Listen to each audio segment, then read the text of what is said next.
नमस्कार दोस्तों, welcome to selection पक्का यूट्यूब चैनल। आज हम करने जा रहे हैं अग्निवीर जो जीडी है उसका मॉक टेस्ट 2। जैसा कि आपने देखा, हमने जो है आर्मी की ऑफिशियल वेबसाइट से पेपर जो है वो डाउनलोड किए हैं और मॉक टेस्ट 1 हम कर चुके हैं ऑलरेडी। ठीक है, तो इसमें 1 बाय 1 हम जो है वो मॉक टेस्ट कर रहे हैं, सैंपल पेपर कर रहे हैं। आज हम मॉक टेस्ट 2 कर रहे हैं। इसकी हमने एक सीरीज चलाई है जिसमें हम जितने हो सकते हैं उतने मॉक टेस्ट आपको एग्जाम तक कराएंगे। ठीक है, तो इसमें जो क्वेश्चन होने वाले हैं वो question same as it is जैसे हमने डाउनलोड किए हैं ऐसे ही आपके लिए यहाँ पे फ्रेम किए गए हैं। जो क्वेश्चन होंगे वो इंग्लिश और हिंदी दोनों लैंग्वेजेस में आपके लिए बनाए गए हैं। हम हिंदी वर्जन इसका करेंगे। ठीक है, कोई बच्चा ऐसा है जो इंग्लिश पढ़ना चाहता है तो इंग्लिश में भी इस क्वेश्चन को देख सकता है। तो पहला क्वेश्चन देखिए, बिना टाइम वेस्ट किए स्टार्ट करते हैं। ममता बनर्जी के नेतृत्व वाले राजनीतिक दल का नाम क्या है? आजकल बहुत ये चर्चाओं में है, इसलिए इसको पूछा जा सकता है। तो ये है आपका तृणमूल कांग्रेस, टीएमसी हो जाएगा। ऑप्शन बी करेक्ट यहाँ पे हो जाएगा। ठीक है भाइयों, अब क्वेश्चन बन सकता है कि जो टीएमसी है ना, ये बनी कब थी? तो टीएमसी का गठन होता है 1998 में, ये भी आप याद रखना। 1998 में टीएमसी का क्या है, गठन होता है। ठीक है, और ये पश्चिम बंगाल की आपकी राजनीतिक दल है। ठीक है, और चलते हैं क्वेश्चन नंबर 2 की तरफ।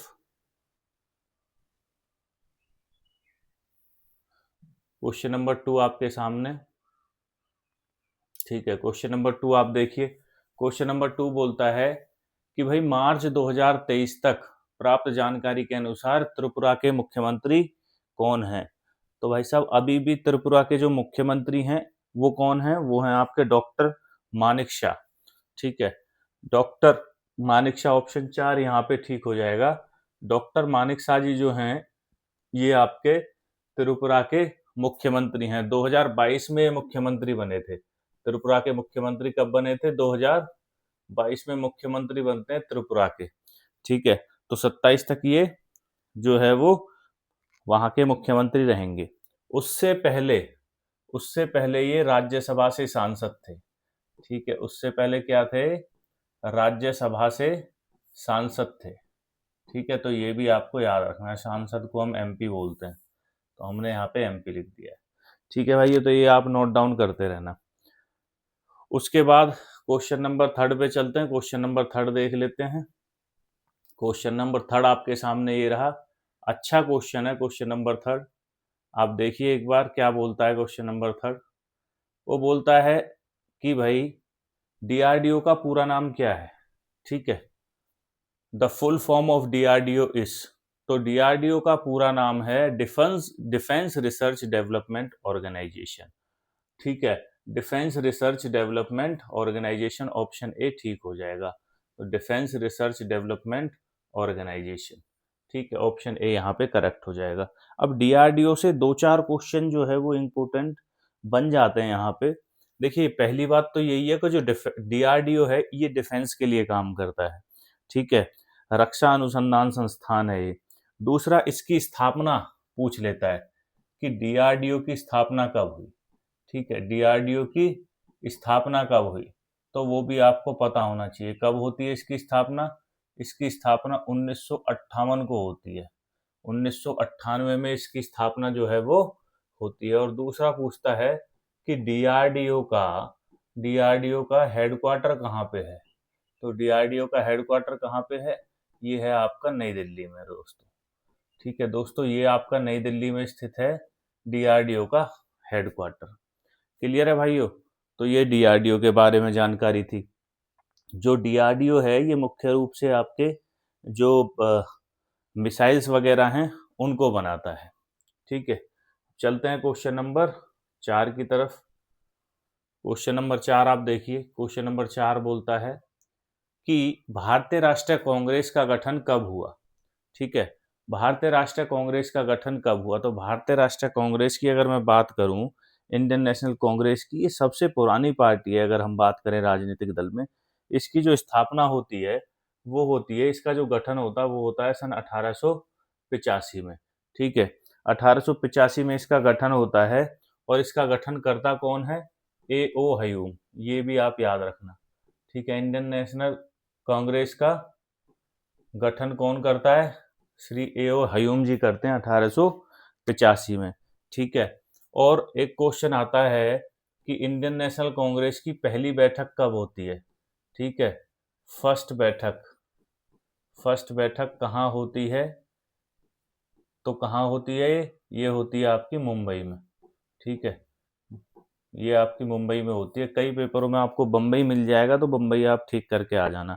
ठीक है, तो पहली बैठक इसकी कहाँ पे होती है? मुंबई में होती है भाइयों। क्लियर है?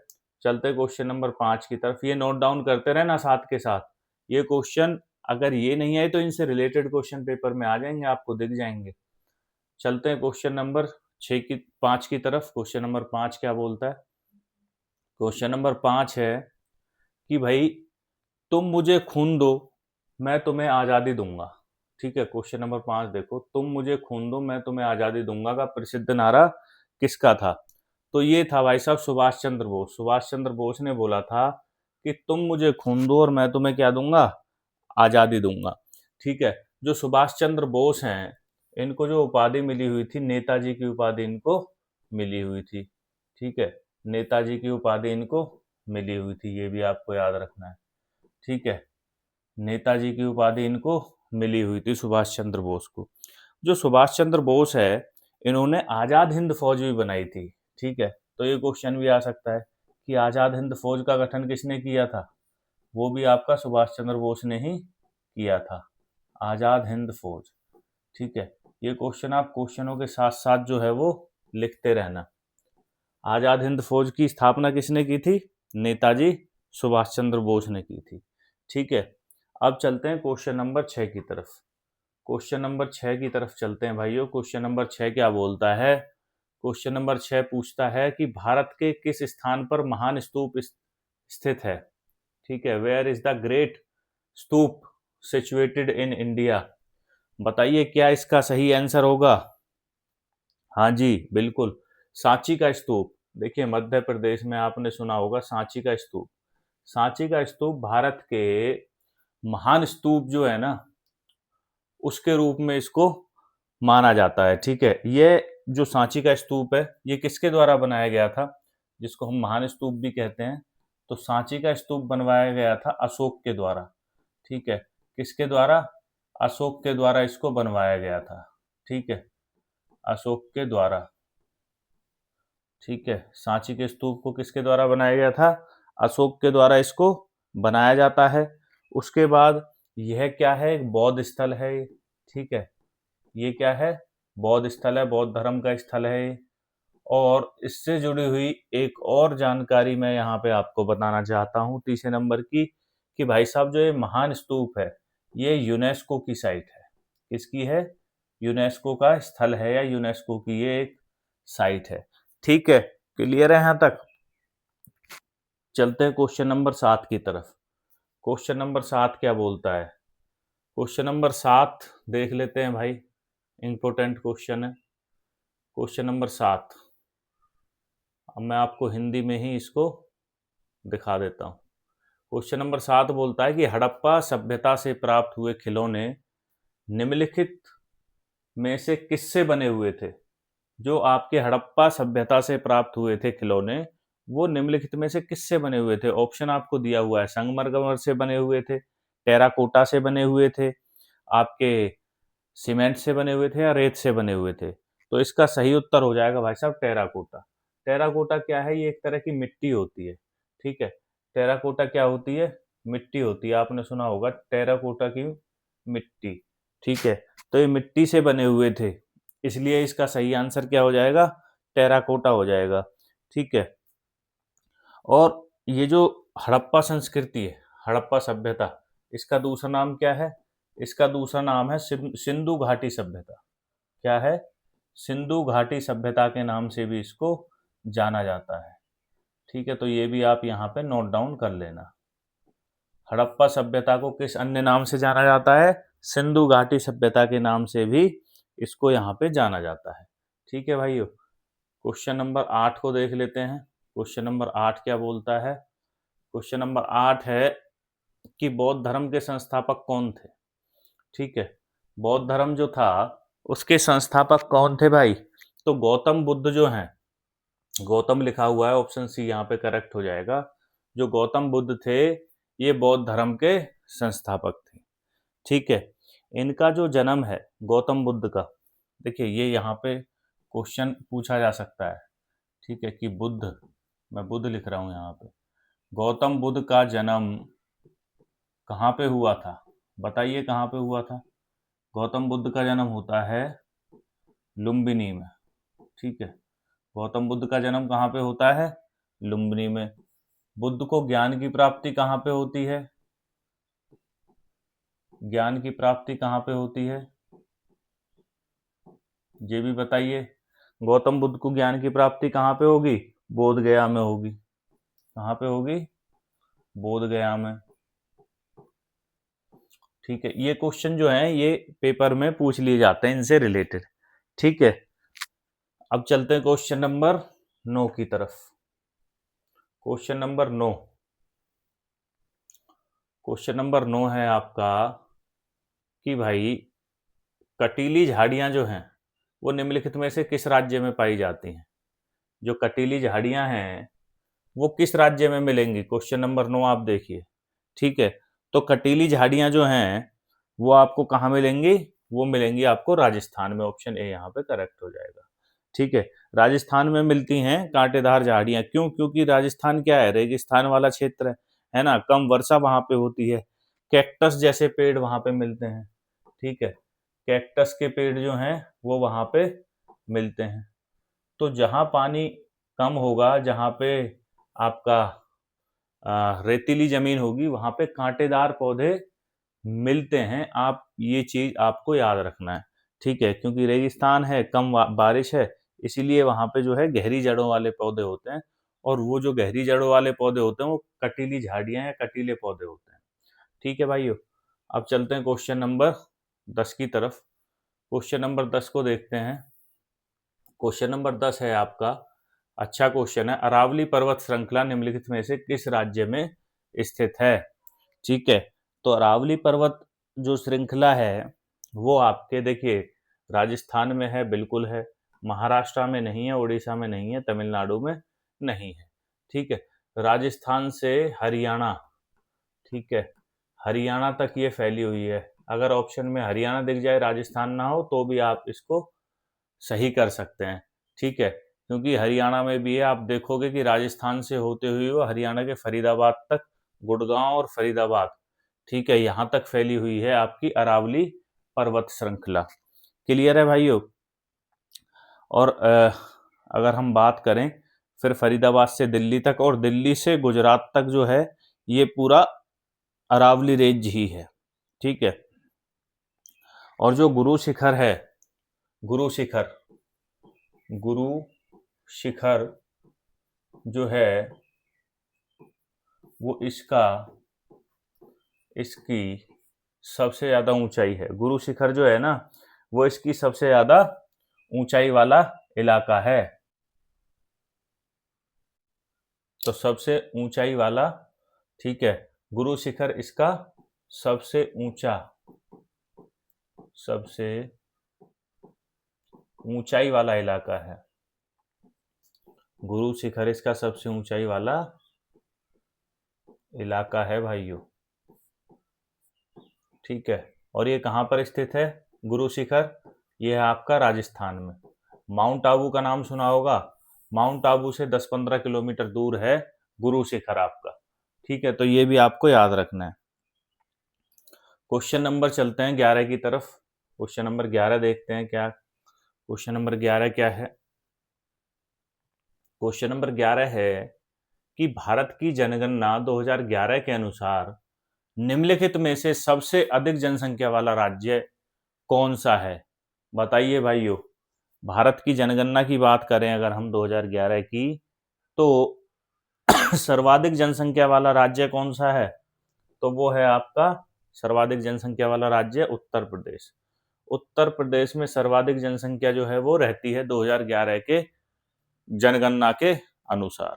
ठीक है भाइयों, अब देखिए सबसे बड़ी जनगणना तो है, ठीक है, और अगर मैं उत्तर प्रदेश की बात करूं तो उत्तर प्रदेश जो है, इसकी अगर राजधानी की बात करें तो इसकी जो राजधानी है वो कहाँ पे है दोस्तों? लखनऊ में है। राजधानी इसकी कहाँ है? लखनऊ में है। ये आपको याद रखना है, ठीक है। दूसरा, सर्वाधिक सर्वाधिक जो एमपीज हैं वो भी कहाँ से चुने जाते हैं? वो भी आपके उत्तर प्रदेश से ही चुने जाते हैं, ठीक है। वो भी आपके कहाँ से चुने जाते हैं? उत्तर प्रदेश से ही आपके चुने जाते हैं, ठीक है। क्वेश्चन नंबर चलते हैं।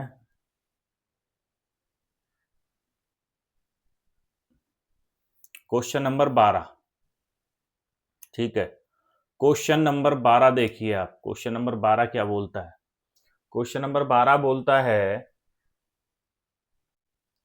कि मार्च 2023 तक प्राप्त जानकारी के अनुसार भारत के मुख्य न्यायाधीश कौन है? तो अगर हम 2023 की बात करें तो 2023 में थे डी.वाई. चंद्रचूड़ साहब। ऑप्शन सी यहाँ पे करेक्ट हो जाएगा, ठीक है। Justice D.Y.. चंद्रचूड़ जो थे, ये थे मार्च 2023 में भारत के मुख्य न्यायाधीश, ठीक है, चीफ जस्टिस ऑफ इंडिया। जो ये थे, ये भारत के 50वें सीजीआई थे। सीजीआई बोलते हैं चीफ जस्टिस ऑफ इंडिया को, ठीक है। 50वें सीजीआई थे। अब यहीं पे मैं एक करंट का और क्वेश्चन आपको करा देता हूं। अगर आपसे पूछ ले वर्तमान में, अगर आपसे पूछ ले वर्तमान में अभी अभी की बात कर रहा हूं, ठीक है, वर्तमान में ये क्वेश्चन बन सकता है, भारत के सीजीआई कौन है? वर्तमान में भारत के सीजीआई कौन है? चीफ जस्टिस ऑफ इंडिया कौन है? तो वो हैं आपके सूर्यकांत। कौन है? सूर्यकांत। नाम याद रख लेना भाई, सूर्यकांत। कौन से नंबर के चीफ जस्टिस हैं? तो ये हैं 53वें नंबर के, ठीक है। 53वें चीफ जस्टिस ऑफ इंडिया हैं भाई साहब, जस्टिस सूर्यकांत जी जो हैं, ठीक है। अब यहां से इंपॉर्टेंट क्वेश्चन क्या क्या बनते हैं? क्वेश्चन ये बन सकता है कि भाई जो जो सुप्रीम कोर्ट का चीफ जस्टिस होता है, इसको कौन नियुक्त करता है? तो ये राष्ट्रपति के द्वारा नियुक्त किया जाता है। किसके द्वारा? राष्ट्रपति द्वारा नियुक्त किया जाता है। राष्ट्रपति द्वारा नियुक्त किया जाता है। देखिए, जो राष्ट्रपति है ना, वो बहुत सारे लोगों को जो है नियुक्त करता है, नॉमिनेट करता है, जिसमें आपका प्रधानमंत्री हुआ, ठीक है, केंद्रीय मंत्रिमंडल हुआ, उसके बाद आपका राज्यपाल हुए, उसके बाद आपके सुप्रीम कोर्ट का चीफ जस्टिस हुआ, उसके बाद आपके सुप्रीम कोर्ट के जस्टिस हुए, उसके बाद आपके हाई कोर्ट के चीफ जस्टिस और जस्टिस हुए, उसके बाद आपके यूपीएससी के सदस्य हुए, ठीक है, उसके बाद आपके नीति आयोग के सदस्य हुए, उसके बाद आपका कैग हुआ, ठीक है,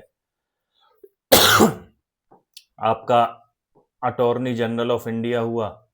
ये सारे जो हैं, ये मैंने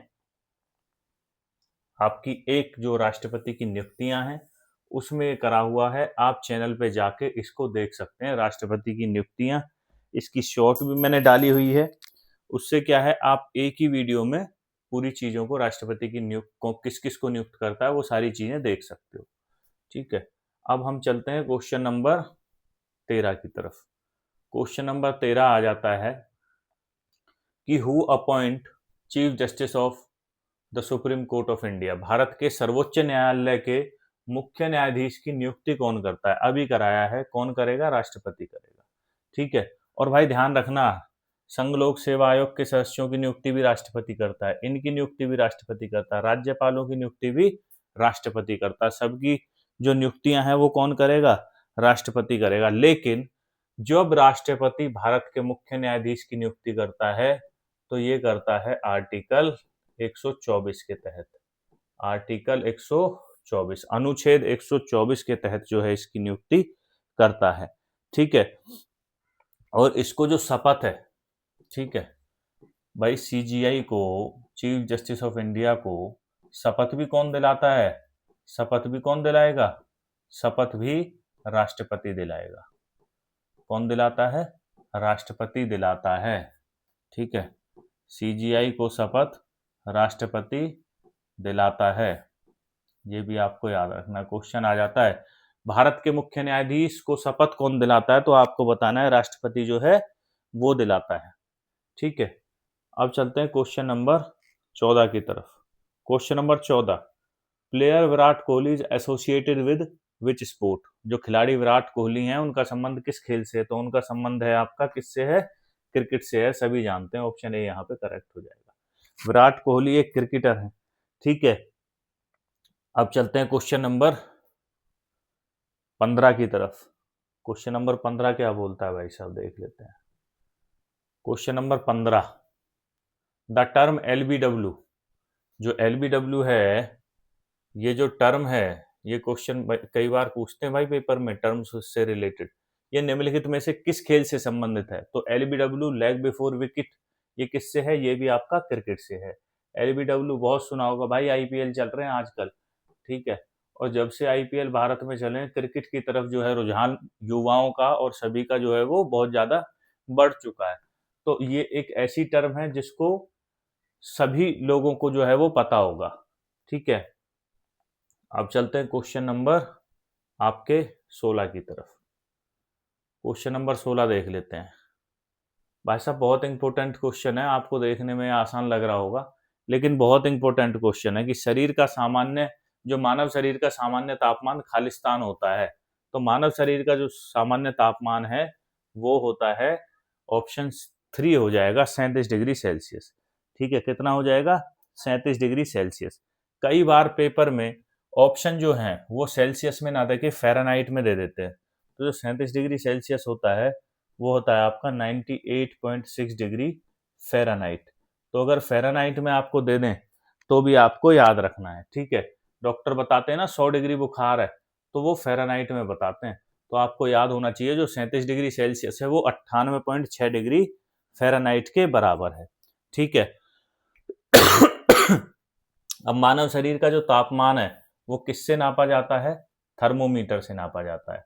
किससे नापा जाता है? थर्मोमीटर से। ये भी आप याद रखेंगे। तापमान नापने के लिए डॉक्टर किस यंत्र का प्रयोग करते हैं? थर्मोमीटर का प्रयोग करते हैं। ठीक है, और जब मानव शरीर का जो टेम्परेचर है, जब तापमान है वो 37 डिग्री से ज्यादा हो जाता है, ठीक है, 37 डिग्री सेल्सियस से ज्यादा हो जाता है, तभी जो डॉक्टर हैं वो बोलते हैं कि भाई बुखार है इसको। इसको क्या है? फीवर है, बुखार है। तो ये आप याद रखेंगे।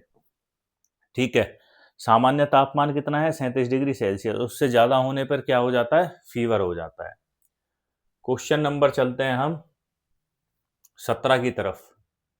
दंत चिकित्सकों द्वारा दांतों की जांच के लिए निम्नलिखित में से किसका उपयोग किया जाता है? जो डेंटिस्ट होते हैं ना, जो दांतों को अपना चेक करते हैं, ठीक है, तो दांतों को चेक करने के लिए किस जो है वो दर्पण का प्रयोग जो है वो किया जाता है? ठीक है, आप बताएंगे, ऑप्शन दिए हुए अवतल दर्पण, समतल दर्पण, उत्तल दर्पण और उत्तल लेंस। ठीक है, तो इसका जो सही आंसर है वो हो जाएगा अवतल दर्पण, ऑप्शन ए। अवतल दर्पण का यूज होता है। अवतल दर्पण की खास बात क्या है कि नजदीक की चीज को बड़ा करके दिखाता है। नजदीक की चीज को बड़ा करके दिखाता है। ठीक है, ये इसकी खासियत है, दिखाता है, बड़ा करके दिखाता है। किसको? नजदीक की चीज को या पास की चीज को हम बोलें। ठीक है, नजदीक की चीज को बड़ा करके दिखाता है। तो जब डॉक्टर इसको मुंह में आपके अंदर डाल के दांतों को चेक करते हैं तो दांतों को बड़ा करके दिखाता है, इसलिए अवतल दर्पण का जो है वो प्रयोग किया जाता है। और अवतल दर्पण क्या है? ठीक है, अवतल दर्पण का यूज आप देखोगे बार्बर शॉप में। ठीक है, बार्बर शॉप में कई बार आपको मिल जाएगा, क्योंकि बार्बर शॉप में भी उसके बाद आपके जो रहते हैं सेविंग सेविंग मिरर जो होते हैं, ठीक है, शेविंग मिरर, इनमें भी चेहरे को बड़ा करके दिखाया जाता है, तो अवतल दर्पण का प्रयोग किया जाता है। या मेकअप मिरर जो होते हैं, ठीक है, मेकअप मिरर जिनको जो हैं लेडीज जिनका प्रयोग करती हैं, तो उसमें भी क्या होता है? अवतल दर्पण। तो इन सारी चीजों में अवतल दर्पण होता है। क्यों होता है? क्योंकि ये नजदीक की चीज को बड़ा करके दिखाता है। ये आपको पता होना चाहिए दोस्तों। ठीक है, अब चलते हैं क्वेश्चन नंबर 18 की तरफ। क्वेश्चन नंबर 18 क्या बोलता है कि भाई किस अवस्था में पदार्थ का आकार जो है वो निश्चित होता है? ठीक है, निश्चित किस में होगा? अब आप बताओ। देखो गैस है, गैस में तो पदार्थ जो आकार है वो निश्चित नहीं होता, है ना। गैस अगर सिलेंडर में है तो सिलेंडर के आकार में है। गैस को अगर आप ओपन छोड़ दोगे तो वायु में मिल जाएगी, एक रूम में छोड़ दोगे तो रूम के आकार में गैस आ जाएगी, है ना। तो ये तो चेंज होता रहता है, गैस तो हो ही नहीं सकता। उसके बाद तरल, तरल का भी वही है कि जिस भी आकार में उसको डालोगे, ग्लास में डालोगे तो ग्लास की शेप ले लेगा तरल, है ना, लिक्विड। अगर उसको आप नीचे फर्श पे डाल दोगे तो वो फैल जाएगा, है ना। किसी दूसरे बर्तन में डालोगे तो उसी बर्तन की शेप ले लेगा। लेकिन जो ठोस है, ठोस जो है भाई साहब, ठोस इसका सही आंसर हो जाएगा। ठीक है, ठोस को आप कहीं भी रख दो, उसका जो आकार है वो निश्चित होगा। ठीक है, उसका आकार क्या होगा, निश्चित होगा। फॉर एग्जाम्पल एक पत्थर है, उस पत्थर को आप कहीं भी रख दो, उसका जो आकार है, उसका जो साइज है, जो शेप है वो फिक्स रहेगी। तो इसका आंसर हो जाएगा ऑप्शन सी, ठोस। प्लाज्मा जो है, प्लाज्मा भी एक तरल पदार्थ होता है, तो प्लाज्मा भी इसका आंसर नहीं होगा, क्योंकि तरल भी अपने आप को जिस चीज में उसको डालते हैं उसी की वो आकृति ले लेता है। ठीक है, अब चलते हैं क्वेश्चन नंबर 19 की तरफ। क्वेश्चन नंबर 19 क्या बोलता है? क्वेश्चन नंबर 19 है आपका कि भाई निम्नलिखित में से क्या विद्युत धारा के चुंबकीय प्रभाव पर कार्य करता है? विद्युत धारा के चुंबकीय प्रभाव पर क्या कार्य करेगा? ऑप्शन आपको दिए हुए हैं। पहला है विद्युत चुंबक, बिल्कुल सही, पहला ही ऑप्शन मुझे तो सही लग रहा है।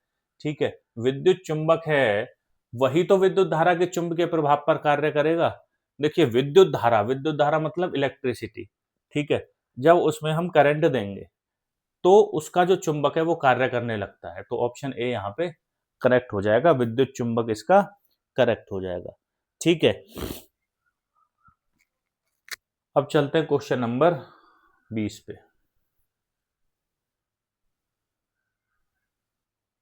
क्वेश्चन नंबर 20, क्वेश्चन नंबर 20 बोलता है कि वह प्रक्रिया जिसके द्वारा किसी ठोस में ऊष्मा का स्थानांतरण होता है खालिस्तान कहलाती है।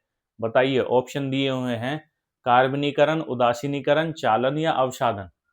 ठीक है, क्वेश्चन को दोबारा आप पढ़ सकते हैं कि वह प्रक्रिया जिसके द्वारा किसी ठोस में ऊष्मा का स्थानांतरण होता है तो उसको बोलते हैं भाई साहब आपका चालन कहते हैं। उसको क्या कहते हैं? चालन, ऑप्शन सी। ठीक है, क्या कहेंगे उसको? उसको चालन कहेंगे। ठीक है, जो चालन होता है, चालन की प्रक्रिया से ही ठोस में जो है वो ऊष्मा का स्थानांतरण होता है। ये आप याद रखेंगे।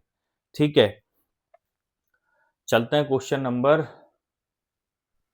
अब चालन क्या होता है, चलो मैं एक बार आपको बता दूं। चालन इंग्लिश में इसको कंडक्शन बोलते हैं।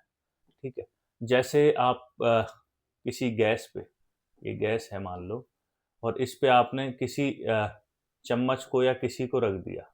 ठीक है, इसको आपने रख दिया, आपने यहाँ पे रखा, और धीरे धीरे धीरे धीरे जो है वो चम्मच गर्म होना शुरू कर देगी और यहाँ तक गर्म हो जाती है। ठीक है, इसी को चालन कहते हैं। ठीक है, ठोस में जो है वो ऊष्मा जो है, जो हीट है, वो चालन के माध्यम से चलती है धीरे धीरे, क्योंकि उसमें जो चीजें हैं वो फिक्स रहती हैं, है ना। तो वो धीरे धीरे धीरे धीरे चालन के माध्यम से उसमें ऊष्मा जो है वो ट्रांसफर होती है। अब चलते हैं क्वेश्चन नंबर 21 पे। क्वेश्चन नंबर 21 क्या बोलता है कि ऊष्मा अंतरण की किस विधि में किसी माध्यम की आवश्यकता नहीं होती? बताइए भाइयों। जो ऊष्मा है उसके अंतरण में किस विधि में किसी माध्यम की आवश्यकता नहीं होती? बहुत अच्छा क्वेश्चन है भाई साहब। ठीक है, तो इसका सही आंसर हो जाएगा आपका विकिरण, जिसको हम रेडिएशन कहते हैं। रेडिएशन में किसी भी माध्यम की जरूरत नहीं होती। आपने निर्वात का नाम सुना होगा, निर्वात, है ना। निर्वात का मतलब इंग्लिश में हम बोलते हैं वैक्यूम। क्या बोलते हैं? वैक्यूम उसको बोलते हैं। ठीक है, वैक्यूम जो है, इसमें जब लाइट आती है ना, लाइट जब प्रकाश आता है, ठीक है, या हीट आती है, या इसमें क्या आती है, हीट आती है, हीट, वो किससे आती है? वो रेडिएशन के माध्यम से ही आती है, वो विकिरण के माध्यम से ही आती है। एक और इम्पोर्टेंट क्वेश्चन यहाँ पे मैं आपको करा रहा हूं कि जब सूरज से पृथ्वी तक हीट आती है, ठीक है, सूर्य से पृथ्वी तक जो हीट आती है वो किस माध्यम से आती है? वो किस माध्यम से आती है? वो किस माध्यम से आती है? वो किस माध्यम से आती है? वो किस माध्यम से आती है? वो किस माध्यम से आती है? वो किस माध्यम से आती है? वो किस माध्यम से आती है? वो किस माध्यम से आती है? वो किस माध्यम से आती है? वो किस माध्यम से आती है? वो किस माध्यम से आती है? वो किस माध्यम से आती है? वो भी विकिरण से ही आती है। किससे आती है? विकिरण से, ये आप नोट डाउन कर लेंगे, ठीक है। विकिरण का मतलब है रेडिएशन से, वो भी रेडिएशन से ही आती है, ठीक है। क्योंकि भाई साहब बीच में क्या आता है, निर्वात आता है, और निर्वात में सिर्फ रेडिएशन से ही हीट ट्रांसफर होता है। तो इसका ऑप्शन डी जो है वो करेक्ट हो जाएगा, ठीक है। और सबसे तेज जो है ऊर्जा इसी में रेडिएशन के थ्रू ही ट्रेवल करती है, ठीक है, एक जगह से दूसरी जगह जाती है। क्वेश्चन नंबर देख लेते हैं 22। क्षार का स्वाद कैसा होता है? भाई साहब बार बार आता है क्वेश्चन, ठीक है। जो क्षार है, जो बेस है, उसका स्वाद कैसा होगा बताइए, मीठा, खट्टा, कड़वा या नमकीन? ऑप्शन डी छुप गया है, ठीक है। ऑप्शन डी क्या है, छुप गया है, वो भी दिखा देता हूं आपको, ये लो भाई, ठीक है। बताइए क्षार का स्वाद कैसा होगा? जो क्षार है उसका स्वाद होगा आपका कड़वा। कैसा होता है? कड़वा होता है। अम्ल का कैसा होता है? खट्टा होता है, ठीक है। कड़वा होगा किसका? क्षार का स्वाद। और जो क्षार है इसकी जो पीएच वैल्यू है, जो पीएच वैल्यू इसकी है वो 7 से ज्यादा होती है, तभी हम इसको बोलते हैं क्षार। देखिए ये एक पीएच लेवल है, 0 से 14 तक होता है पीएच लेवल, ठीक है। 7 जो है ये होता है न्यूट्रल। क्या होता है? न्यूट्रल इसको हम बोलते हैं। इसमें क्या होता है? H2O मतलब पानी। पानी क्या है? न्यूट्रल होता है। और इससे और 0 के बीच में ये क्या होता है? एसिड, जिसको हम अम्ल बोलते हैं। क्या बोलते हैं? अम्ल। और उसके बाद क्या होता है? बेस होता है, जिसको हम क्षार बोलते हैं। तो ये आपको याद रखना है, ठीक है। 7 से 14 के बीच में क्या होता है? क्षार। और 0 से 7 के बीच में क्या होता है? अम्ल होता है, एसिड होता है। और 7 पे क्या होता है? न्यूट्रल होता है। 7 पे क्या होता है? न्यूट्रल होता है। क्लियर है? जो एसिड है, जो अम्ल है, ठीक है, वो नीले लिटमस पेपर को, नीले लिटमस पेपर को क्या कर देता है? लाल कर देता है। नीले को लाल कर देता है। कौन? अम्ल जो है। और जो क्षार है वो लाल को नीला कर देता है, वो लाल लिटमस को नीला कर देता है। ये भी आपको याद रखना है, ये भी क्वेश्चन जो है पेपर में पूछा जाता है। क्लियर है दोस्तों? चलते हैं नेक्स्ट क्वेश्चन पे। क्वेश्चन नंबर देख लेते हैं 23। आ गया वही क्वेश्चन जो मैंने अभी कराया आपको, ठीक है। वही क्वेश्चन आ गया कि अम्ल नीले लिटमस को क्या कर देता है, ठीक है। अम्ल नीले लिटमस पेपर को किसमें बदल देता है? तो जो अम्ल है वो लाल में बदलेगा। अम्ल को आप लाल में कैसे, आप इसको याद कैसे करोगे? देखिए जो एसिड है ना, एसिड, जो अम्ल है, वो किसी भी चीज पे आप डालोगे तो उसको जला देता है, ठीक है। क्या कर देता है? जला देता है एसिड जो है। और जलाएगा तो जब जलता है कोई भी चीज तो किस कलर की जो है आग निकलती है? वो लाल कलर की निकलती है। तो आप ऐसे याद रख सकते हैं कि जहां पे भी अमल डलेगा वो उसको लाल कर देगा, ठीक है। और उससे आप याद रख सकते हो कि अमल जो है वो नीले को, नीले लिटमस को लाल कर देता है, ठीक है। नीले लिटमस को लाल कर देता है। और क्षार जो है वो लाल को नीला कर देगा, उल्टा हो जाएगा, ठीक है भाई। यहां तक क्लियर है सभी को? अम्ल का स्वाद क्या होता है? खट्टा होता है। अम्ल जो होता है वो क्या होता है? खट्टा स्वाद होता है। जैसे नींबू आप देखोगे, मौसमी आप देखोगे, जितने सिट्रस फ्रूट हैं ये एसिडिक होते हैं नेचर में, ठीक है।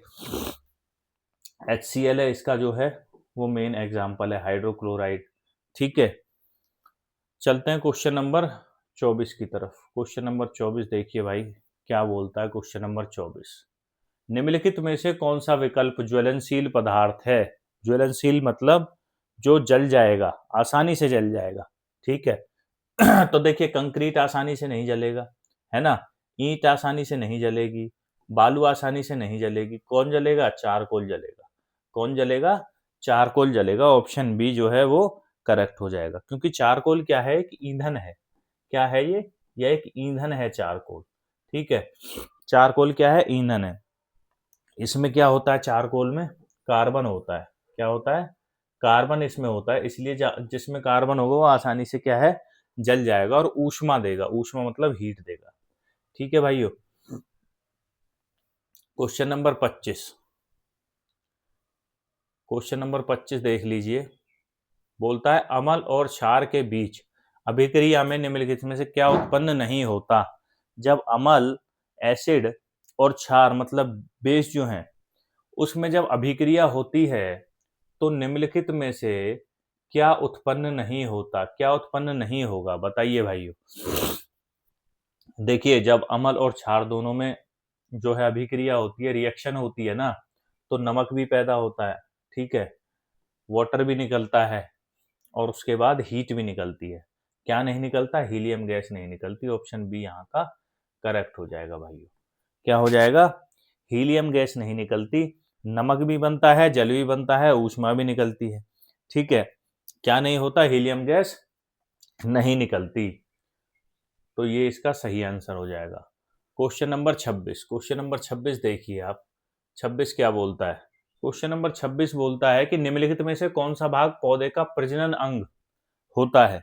पौधे का जो प्रजनन अंग है, जहां से प्रजनन होता है, तो क्या होगा? पौधे का जो प्रजनन अंग है वो होता है फूल। फूल से पौधों में प्रजनन होता है। ऑप्शन 4 यहाँ पे करेक्ट हो जाएगा, ठीक है। और इसको क्या बोलते हैं? परागण बोलते हैं उसको। क्या बोलते हैं? परागण। ये आप याद रख लेना। क्या बोलते हैं? परागण उसको बोलते हैं, ठीक है। अब चलते हैं क्वेश्चन नंबर आपका 27 की तरफ। क्वेश्चन नंबर 27 है आपका कि भाई निम्नलिखित में से कौन सा स्वपोषी नहीं होता? स्वपोषी का मतलब है जो अपने आप अपना खाना नहीं बनाता है, ठीक है, अपने आप को पोषित नहीं कर पाता है, उसको बोलते हैं स्वपोषी, ठीक है। जो खुद भोजन नहीं बनाते, दूसरों पे डिपेंड होते हैं। तो देखिए, जो पौधे हैं ये खुद अपना भोजन बना लेते हैं, ठीक है। सब्जियों के पौधे ये भी अपना भोजन बना लेते हैं। बड़े पेड़ हैं ये भी अपना भोजन खुद बना लेते हैं, ठीक है। कौन नहीं अपना भोजन खुद बनाता? मानव, ठीक है। जो मानव है, जो मनुष्य है, वो डिपेंड रहता है दूसरे लोगों पे। हम जो है, अब आप बोलोगे सर हम खुद तो बनाते हैं अपना भोजन जो है, ठीक है।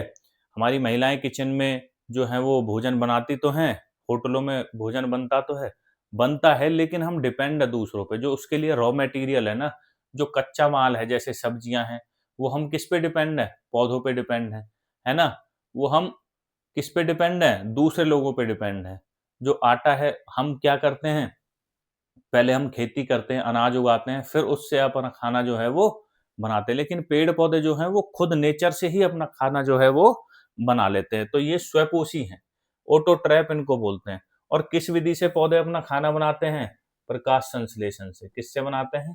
प्रकाश संश्लेषण से। तो ये आप याद रखेंगे, ठीक है, प्रकाश संश्लेषण से, प्रकाश संश्लेषण से, ठीक है। प्रकाश संश्लेषण जिसको हम बोलते हैं फोटोसिंथेसिस। क्या बोलते हैं? फोटोसिंथेसिस। फोटोसिंथेसिस एक ऐसा प्रोसेस है जिससे जो पेड़ पौधे हैं वो अपना खाना बनाते हैं। और कहाँ बनाते हैं? अपनी पत्तियों में, अपनी लीव्स में। लीफ मतलब पत्तियों में, अपनी पत्तियों में जो है वो अपना खाना जो है पौधे बनाते हैं भाइयों, ठीक है। और जब ये अपना खाना बनाते हैं तो क्या लेते हैं? इनको किस किस चीज की जरूरत होती है? तो देखिए, कोई पेड़ है, ठीक है, ये आपका पेड़ है, ये इसकी जड़ें हैं, ये इसकी जड़ें हैं, ये आपका पेड़ हो गया कोई, ठीक है, ये इसकी जड़ें हैं। तो यहां से क्या लेगा? वाटर लेगा। और यहाँ इसमें क्या होते हैं? रद्र होते हैं। यहाँ से क्या लेगा? यहाँ से CO2 लेगा, ठीक है। तो कार्बन डाइऑक्साइड, आपका कार्बन डाइऑक्साइड और पानी की इसको जरूरत होती है। और H2O और CO2 ये दोनों मिला के यहाँ पे ग्लूकोज बनाते हैं, ठीक है। प्लस में क्या निकालते हैं बताइए? O2। O2 क्या है? ऑक्सीजन, जो हमारे लिए बहुत जरूरी होती है। तो ये एक ऐसी जो है प्रक्रिया है प्रकाश संश्लेषण जिसको हम बोलते हैं, जिसमें पौधे जमीन से वाटर और वायुमंडल से कार्बन डाइऑक्साइड लेते हैं और ग्लूकोज अपना खाना बना लेते हैं, और ऑक्सीजन को जो है वो कहाँ छोड़ देते हैं? पर्यावरण में छोड़ देते हैं, ठीक है, वो हवा में छोड़ देते हैं। और इसको क्या है? मानव अपने जो है श्वसन में प्रयोग करते हैं, ठीक है। इसलिए हम बोलते हैं कि पौधे लगाओ भाई, पेड़ मत काटो, पेड़ मत काटो, ठीक है। ये है इसका क्वेश्चन नंबर 28। पौधे किस अंग द्वारा वायु से कार्बन डाइऑक्साइड ग्रहण करते हैं? ठीक है, पौधे CO2 अपने किस अंग के द्वारा लेते हैं? मैंने अभी आपको बताया है। कहाँ से लेंगे? तने से नहीं लेंगे, जड़ से नहीं लेंगे, पंखुड़ियों से नहीं लेंगे, पत्तियों से लेंगे। और पत्तियों में भी क्या होते हैं? रंध्र होते हैं। क्या होते हैं? रंध्र, छोटे छोटे छोटे छोटे, जैसे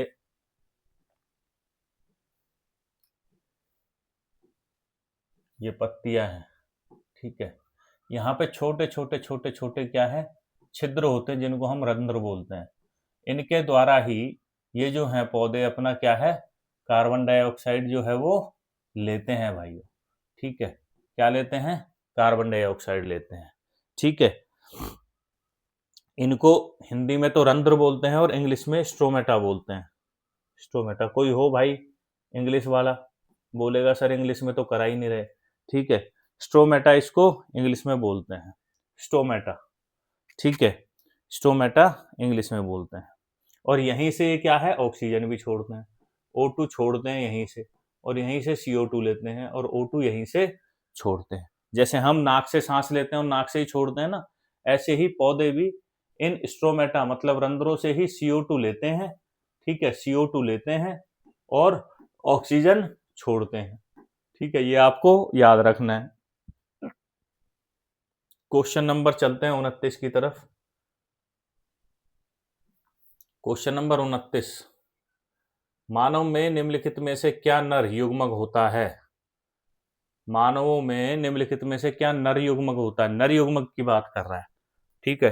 तो नर युग्मक क्या होगा भाई साहब? शुक्राणु होगा, जिसको हम स्पर्म बोलते हैं, ऑप्शन ए। नर में क्या होगा? शुक्राणु होगा, ठीक है।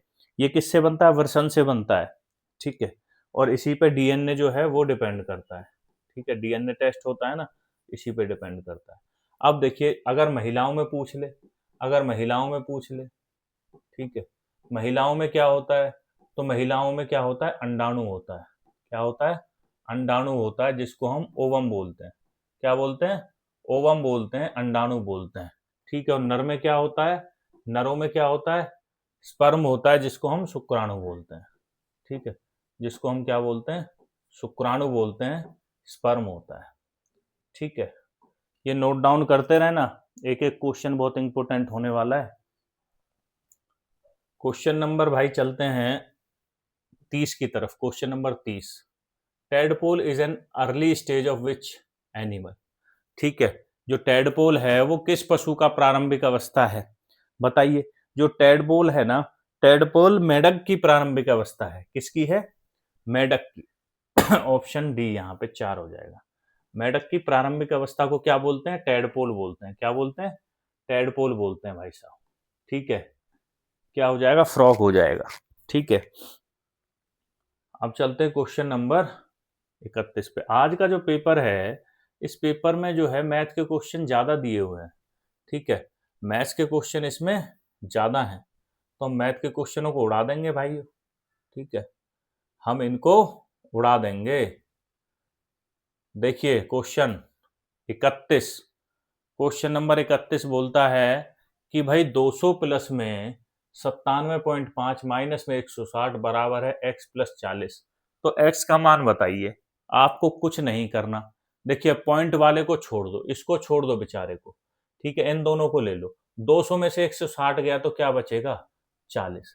प्लस में अब इसको लिख दो 97.5 को, ठीक है। और बराबर में क्या है? x प्लस में 40। अब देखिए, जब इस 40 को इधर लेके जाओगे तो ये माइनस में हो जाएगा, और माइनस में हो जाएगा तो 40 से 40 कट जाएगा। तो x का मान कितना आया? 97.5, ठीक है। 97.5 जो है वो x का मान यहाँ पे आ जाता है। ऑप्शन सी यहाँ पे करेक्ट हो जाता है। अब काफी बच्चे बोलेंगे सर ये 40 से 40 क्यों काट दिया? जब भी बराबर से बराबर के दोनों तरफ सेम चीजें हो तो वो कट जाती हैं, ठीक है। तो वो क्या हो जाती हैं? कट जाती हैं। क्यों कट जाती हैं? क्योंकि जब एक तरफ उनको लेके जाओगे तो जो प्लस है वो माइनस हो जाएगा, जो माइनस है वो प्लस हो जाएगा, ठीक है भाइयों। ये था आपका क्वेश्चन नंबर 31वां। चलते क्वेश्चन नंबर 32 पे। क्वेश्चन नंबर 32 देख लो भाई, हिंदी में कराऊंगा सारे क्वेश्चनों को, ठीक है। क्वेश्चन नंबर 32 क्या बोलता है? क्वेश्चन नंबर 32 है आपका 3 सबसे छोटी अभाज्य संख्याओं का लघुत्तम समावर्तक ज्ञात कीजिए, ठीक है। अब सबसे पहले हमें पता होना चाहिए अभाज्य संख्याएं। अभाज्य संख्याएं वह संख्याएं होती हैं जो या तो अपने आप से कटे या एक से कटे, ठीक है, और तीसरी किसी भी संख्या से ना कटे। किसी भी तीसरी संख्या से जो है वो भाज्य ना हो, उन्हीं को अभाज्य संख्या बोलते हैं। अब तीन सबसे छोटी अभाज्य संख्याओं का लघुत्तम बताना है। तो भाई साहब मैं सबसे पहले पहली पहली सबसे छोटी, ठीक है, पहली छोड़ दो, सबसे छोटी अभाज्य संख्या बताइए कौन सी है। सबसे छोटी अभाज्य संख्या, ये क्वेश्चन पेपर में आता है। सबसे छोटी अभाज्य संख्या कौन सी है? 2। ठीक है, दूसरा क्वेश्चन करा रहा हूं, अकेली अकेली सम अभाज्य संख्या कौन सी है? अकेली सम अभाज्य संख्या कौन सी है? ये भी कौन सी हो जाएगी आपकी? ये भी आपकी 2 हो जाएगी। देखिए अभाज्य संख्या 2 से शुरू होती है, ठीक है, 2 से शुरू होती है, लेकिन 2 से ये 2 क्वेश्चन इंपोर्टेंट बनते हैं कि सबसे छोटी अभाज्य संख्या 2 है और अकेली सम अभाज्य संख्या वो भी क्या है? 2 है। अब क्वेश्चन पे आ जाते हैं, तीन सबसे छोटी अभाज्य संख्याएं, ठीक है, तो तीन सबसे छोटी अभाज्य संख्याएं, पहली आपकी 2 है, उसके बाद आपकी 3 है और उसके बाद आपकी 5 है, ठीक है। ये तीन जो हैं सबसे छोटी अभाज्य संख्याएं हैं, ठीक है, इनका एलसीएम पता करना है, ठीक है, एलसीएम मतलब लघुत्तम समावर्तक। अब आप देखो जब आप इसमें से कुछ कॉमन निकालोगे तीनों में से, तो कुछ कॉमन नहीं है, तो कॉमन नहीं है तो एलसीएम सीधा क्या आ जाएगा? 2 गुना 3 गुना 5, ठीक है, 2 तिया 6 और 6 पंजे 30, 30 एलसीएम आ जाएगा इसका। जो लघुत्तम समावर्तक है वो कितना आ जाएगा? 30। अब आप बोलोगे सर हमारे तो दिमाग से ऊपर से चला गया क्वेश्चन, ठीक है, तो ले भाई ऐसे निकाल लो, 2 3 5 ऐसे ही तो निकालते हो तुम। 2 से इसको भाग करोगे, 2 एकम 2, 3 5, फिर किससे जाएगा? 3 से, 1 3 एकम 3 5, फिर किससे जाएगा? 5 से, ठीक है, 1 1 और 1। अब क्या करोगे आप? अब क्या करते हो? एलसीएम जो स्कूल में सिखाया जाता है, 2 गुना 3 गुना 5, एक एक को लिखते नहीं हो, तो अब भी तो वही बात आई, 2 तिया 6 पंजे 30, 30 इसका एलसीएम हो जाएगा।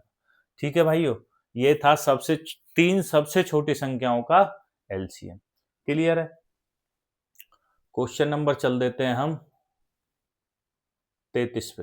क्वेश्चन नंबर 33 हिंदी वाले संस्करण पे चलेंगे भाई, ठीक है। क्वेश्चन नंबर 33, क्वेश्चन नंबर 33 बोलता है यदि 15 किलो टमाटर का मूल्य 382.50 है तो 8 किलो टमाटर का मूल्य ज्ञात करो।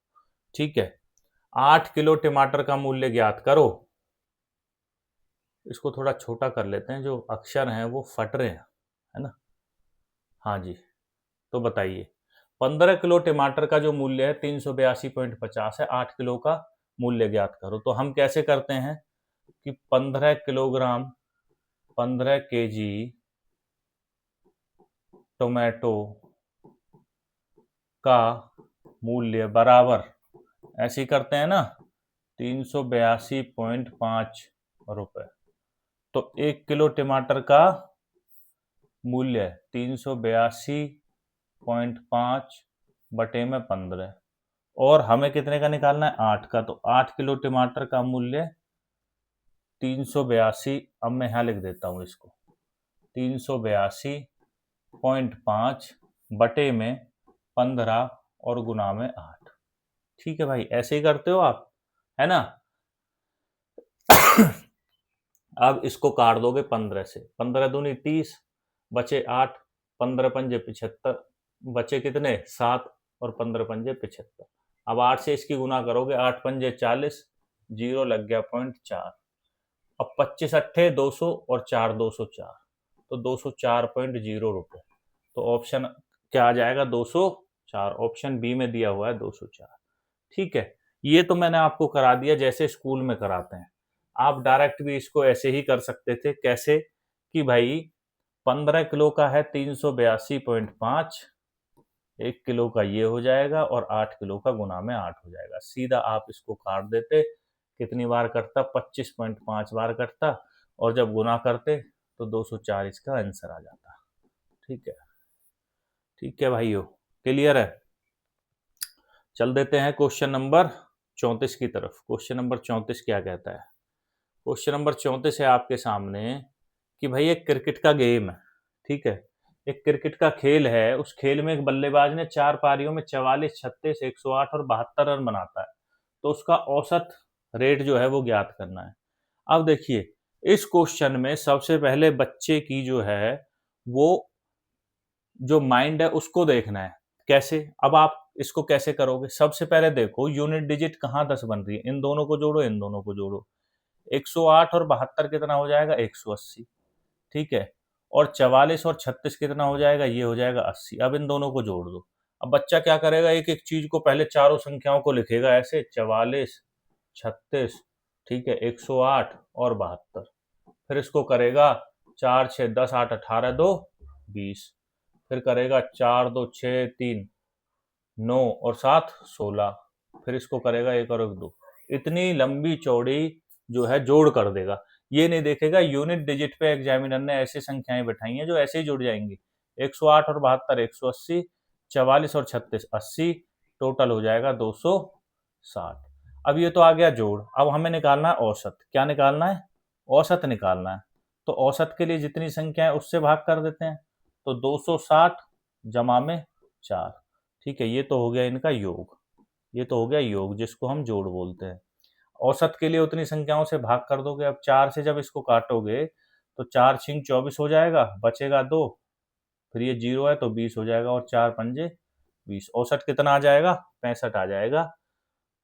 ऑप्शन नंबर 2 में दिया हुआ है 65, ठीक है भाइयों। ऑप्शन नंबर 2 में 65 दिया हुआ है। तो ऐसे इन जो सवाल है इनको अंजाम ऐसे देना है भाइयों, ठीक है। अगला भी कुछ इसी तरह का मुझे दिख रहा है, अगला भी कुछ इसी तरह का मुझे दिख रहा है। Question number 35। देखो 35 बोलता है कि बोरों में 99 kilo, 98 kilo, 101 kilo, 100 kilo, 99 kilo गेहूं है और गेहूं के बोरों का औसत भार ज्ञात कीजिए। सबसे पहले बोरे देख लीजिए कितने हैं। 1 2 3 4 और 5, 5 बोरे हैं, ठीक है। अब इनका क्या है? योग कर लीजिए। योग मतलब जोड़ कर लीजिए, है ना। अब जोड़ कितना आएगा इनका? देखिए 100। अब इसमें से एक हटा दो, 200, और एक को यहां दे दो, 300। 300 हो गए। अब इसका एक यहां दे दो, ये भी 100 हो जाएगा, 400, और ये बचा 97। तो 497 हो गया। और भाई जिसको ये चीज समझ नहीं आ रही ना, वो ऐसे कर सकता है, 99, 98, 101, 100 और 99। मैंने कुछ नहीं किया, मैंने इसका जो ये एक है इसको उधार लेके इसको दे दिया, ये 100 बन गया। तो 100 100 100 300 तो ये हो गए भाई, ठीक है। फिर मैंने क्या किया, इसमें से एक इसको दे दिया, ये भी 100 बन गया, है ना। ये 100 बन गया, ये कितना बच गया? 97। तो मैंने क्या किया, 300 और एक 400 जमा 97, 497। अब टोटल संख्याएं कितनी हैं? टोटल संख्याएं 5। तो औसत कितना आ जाएगा? औसत पूछा है ना, तो औसत कितना आ जाएगा? औसत आ जाएगा 497 बटे में 5। अब 5 से इसको जब भाग करोगे, 5 से इसको जब काटोगे, तो 5 से काट दो, 5 नाम 45, ठीक है, बचे 4, है ना। 47 हो गया, 5 नाम 45, बचे 2, लग गया पॉइंट, और 5 चौक 20, 99.4 किलोग्राम इसका सही उत्तर आ जाएगा। ऑप्शन 2 में दिया हुआ है 99.4, ठीक है। समझ में आ रहा है जोड़ कैसे करना है? संख्याओं को पहले पहचानना है, ऐसे नहीं कि बस ऐसे ही, ठीक है। करते रहो जोड़ों को। तुम कोई पहली दूसरी के बच्चे थोड़ी हो जो एक ऐसे ऐसे करके जोड़ोगे। 9 और 8 17, 18, 18 और 9 27, ठीक है। नालायक बहुत सारे बच्चे तो ऐसे हैं जो उंगलियों पे जोड़ रहे हैं, ठीक है, उंगलियों पे जोड़ते हैं सवालों को। भाई उंगलियों पे जोड़ोगे तो ऐसे काम नहीं चलेगा, ठीक है। आपको ये जो अंडरस्टैंडिंग है ये तो बिल्डअप करनी पड़ेगी, ठीक है। चलते हैं नेक्स्ट क्वेश्चन पे, तभी इस परीक्षा में आप पार पा सकते हो। आजकल कंपटीशन बहुत बढ़ चुका है दोस्तों, उसके लिए आपको जो है थोड़ा सा आगे चलना पड़ेगा। क्वेश्चन नंबर 36 बोलता है 6/15 प्रतिशत को फ्रैक्शन में लिखो, भिन्न में लिखो। तो 6/15। और जो ये होता है ना प्रतिशत, इसका मतलब होता है 1/100। जहां भी आपको ये दिख जाए ना, वहां लिख देना 1/100। जहां भी आपको प्रतिशत दिख जाए, प्रतिशत, इसका मतलब होता है 1/100। ठीक है। अब कैसे, मैं इसको और बताना चाहता हूं आपको। इसको क्या बोलते हैं? प्रति और शत, दो चीजों से मिलके बना है। संधि विच्छेद करोगे तो प्रति और शत।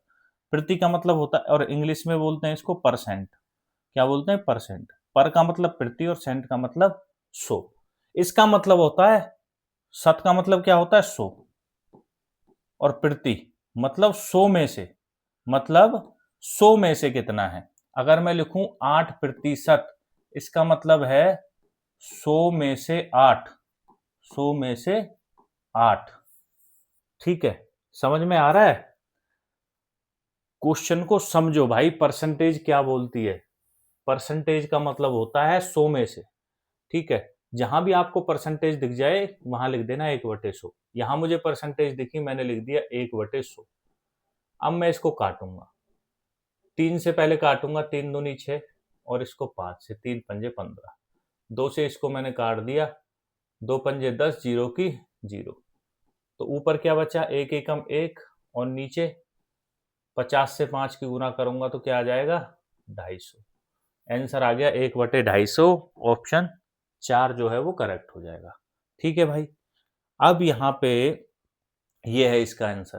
तो परसेंटेज यहाँ पे क्लियर है। किसको बोलते हैं? प्रतिशत।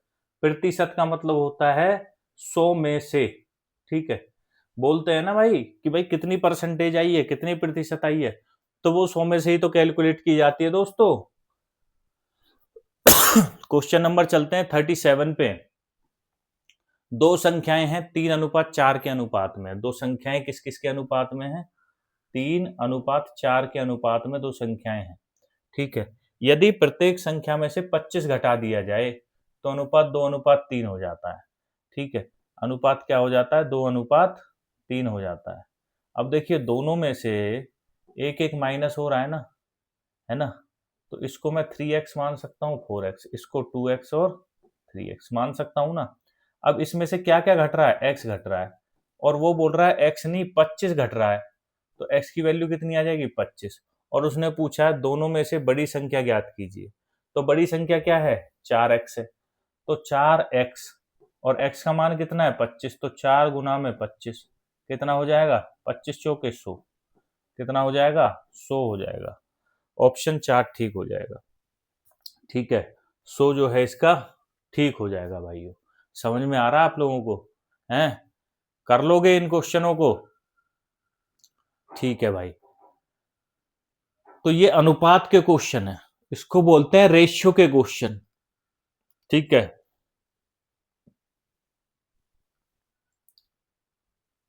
अब चलते हैं क्वेश्चन नंबर 38 पे।